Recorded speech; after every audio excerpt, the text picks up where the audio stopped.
Hello viewers, welcome to itaste. இன்றைக்கி நம்ம தேங்காய் பால் சோதி செய்ய போகிறோம். கோகனட் ஸ்டூ. இது வந்து மோஸ்ட்டாக இடியாப்பத்துக்கும் ப்ரெட்டுக்கும் தான் கரெக்டாக செட் ஆகும்.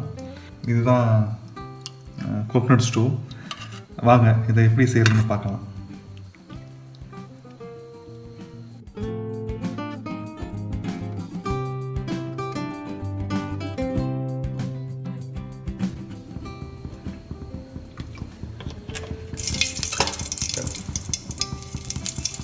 கடுகு, உளுந்து,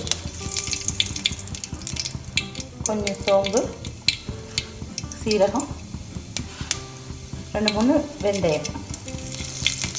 அதிகம் போட வேண்டாம். வெள்ளைப்பூடு, வெங்காயம், கருவேப்பிலை, பச்சை மிளகாய்,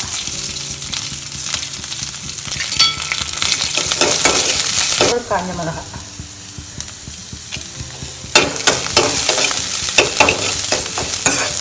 தக்காளி,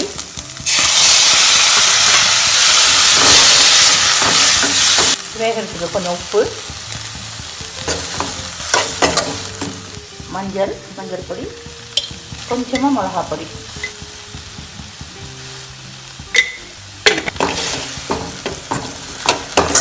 கொஞ்சமாக மாசி பொடி, ட்ரை ஃபிஷ்ன்னு சொல்லுவாங்கள்ல அதாங்க. ஏன்னா நான் அதிக எண்ணெய் ஊற்றுறதுல இல்லை, எண்ணெயில் வேகாமல் நான் தண்ணியில் வேக வைப்பேன். அதுக்காகத்தான். இப்போ வந்து தேங்காய் பால் சேர்க்கலாம். காரத்துக்கு ஏற்ற அளவுக்கு. அதிகமாக சேர்த்தா கொஞ்சம் இனிக்கிற மாதிரி இருக்கும். தண்ணியெலாம் ஊற்ற மாட்டீங்க, தேங்காய் பால் மட்டும்தான் இல்லையா? ஆமாம் ஆமாம். தேங்காய் பால் வந்து கரெக்டாக ரொம்ப திக்கான பாலாக இல்லாமல் திக் பால் கடைசியாக கொஞ்சம் ஊற்றணும்.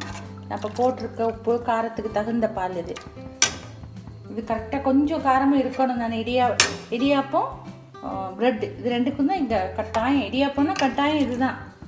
அதுக்குள்ள காம்பினேஷன் வந்து இதுதான். இடியாப்பம் சொதி, பால் சொதி. கொஞ்சம் உப்பு சேர்த்துக்கலாம். முதல்ல கொஞ்சம் தானே சேர்த்துருந்தோம். கொஞ்சம் உப்பு, பாலை ஊற்றிட்டு கரண்டி போட்டுகிட்டே இருக்கணும். என்னென்னா இல்லைன்னா பால் திரிஞ்சு போயிடும். கொஞ்சம் ஒரு கொதிச்சா போதும்.